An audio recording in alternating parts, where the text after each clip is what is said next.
If you think team building means forcing everyone into a fun escape room while Cindy the housekeeper solves every single puzzle and the rest wish they were at home, think again. Today's video is about real collaboration, getting your staff to work together to run like a five-star team, not single solo acts. And no cheap wine or forced group hugs required. As your household team grows, so do egos, misunderstandings, and tension.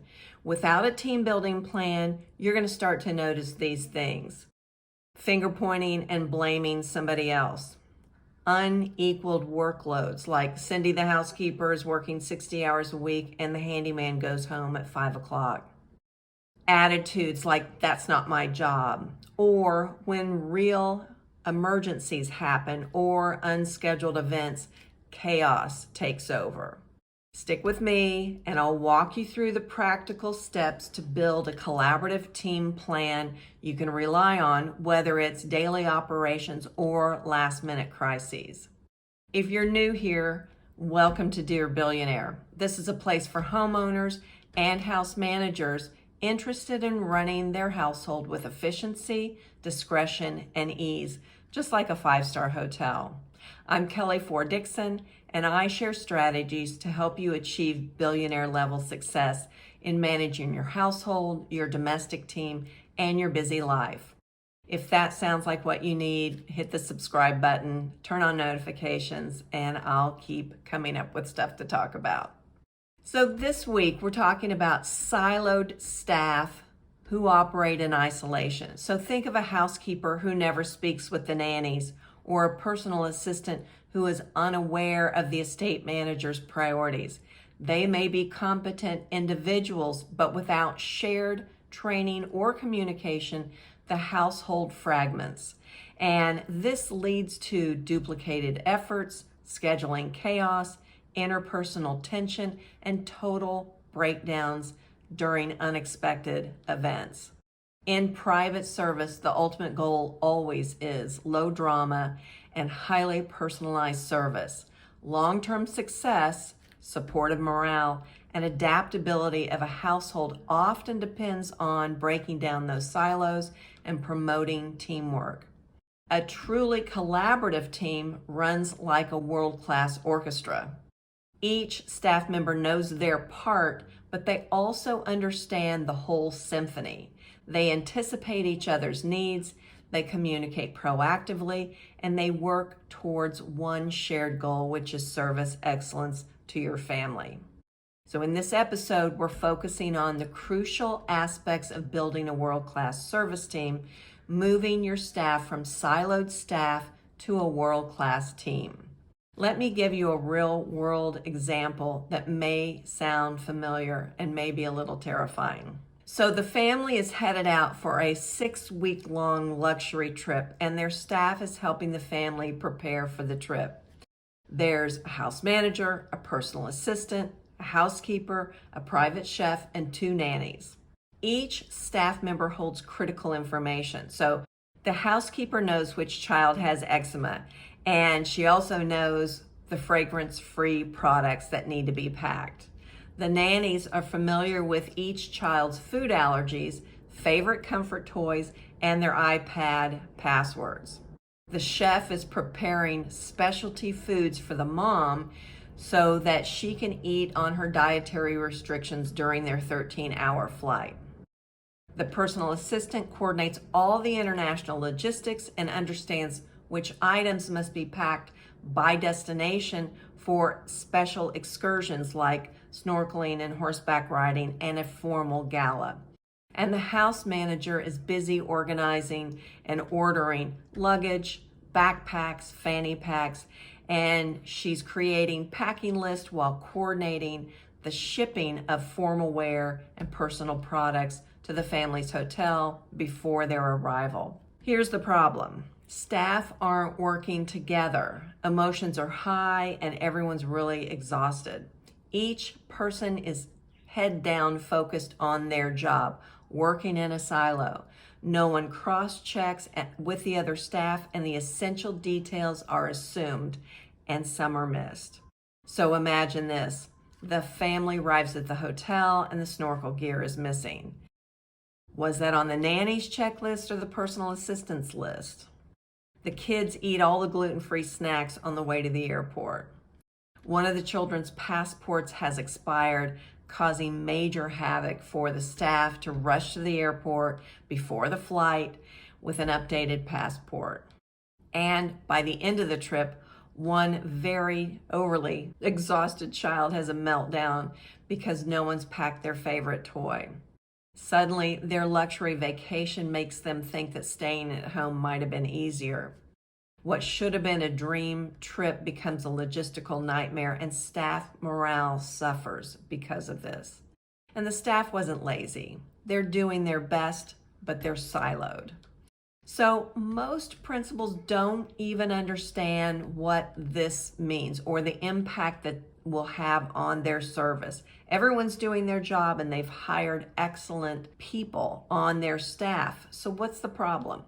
Even when they understand the problem, they lack the knowledge of how to fix it. So without a team structure that fosters communication and flexibility, you're left with poor morale, role confusion, burnout, blow-ups and accidents, and worst of all, high staff turnover, because someday one of your staff's going to wake up and say, I've had enough.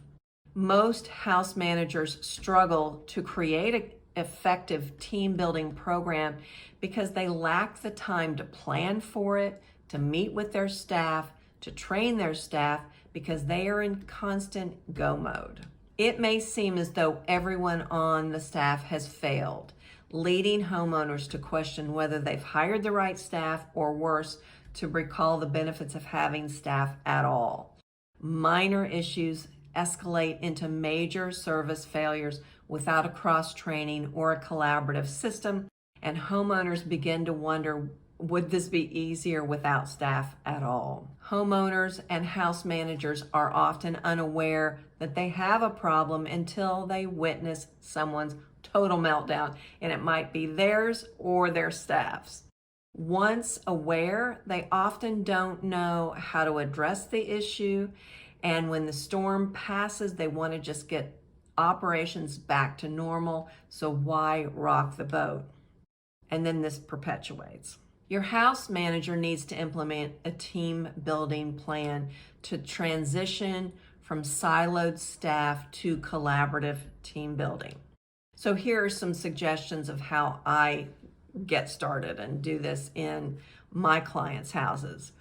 I do a household cultural assessment. Now, this is conducting a comprehensive household assessment and interviews with homeowners and staff to identify key pain points.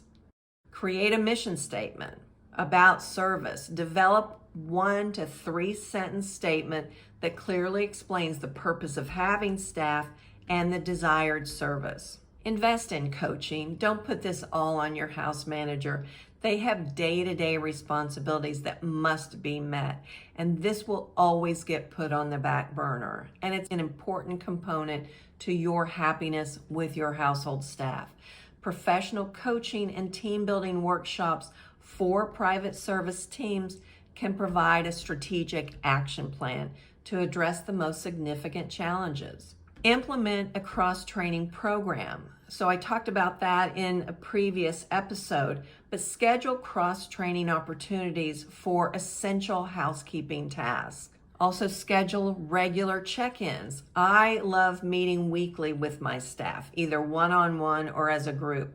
By holding weekly team meetings, even brief ones, this encourages open dialogue, planning, and feedback. And finally, recognize and reward your team efforts. Celebrate instances of service excellence and teamwork. Recognition reinforces desired behavior and helps shift the mindset from "that's not my job" to "go team." So here's what happens when your team collaborates together. You have improved communication, greater flexibility between each job description. You have increased job satisfaction among your team members, enhanced service to your family. You retain world-class staff that you worked so hard to train and onboard, and you have a more peaceful home. So the thing that I want to caution you on is you will have someone on your team likely push back. When you have siloed staff that have been there a long time, the automatic response is, why should I do my job and help someone else do theirs? Well, private service isn't corporate, so that mindset is much more acceptable in a corporate setting. But the mindset in private service needs to shift from that's not my job to how can I help? And truthfully, some members will never get on board. They'll resist and they'll eventually be replaced, because no household that I've ever worked in has been overstaffed. Really, everybody on the team is essential and they need to collaborate. So the bottom line here is soloed staff complete tasks, but collaborative teams deliver excellence. In today's high-stakes homes, teamwork isn't optional, it is essential. In next week's video, I'll provide the details of creating a success plan for your struggling team members. It will also help you determine if these team members are coachable or if they should be let go. I'd love to hear your comments below about how you and your staff do team building. Be sure to leave a comment and don't forget to subscribe. That's it for this week. Thanks so much. Hey homeowners, estate managers, and house managers. I have a new ebook out. It's called The Ultimate Guide for Creating a World-Class Team to Manage Your Luxury Home. This 11-page resource will help you determine if your household team is out of sync. It will help you define service intentions for your staff, identify missing operational pieces, and make meaningful changes by developing a strategic action plan. I also share many ways that this effort pays off. Better, more consistent service is only the beginning. Check out the link in the description to learn more. Thanks.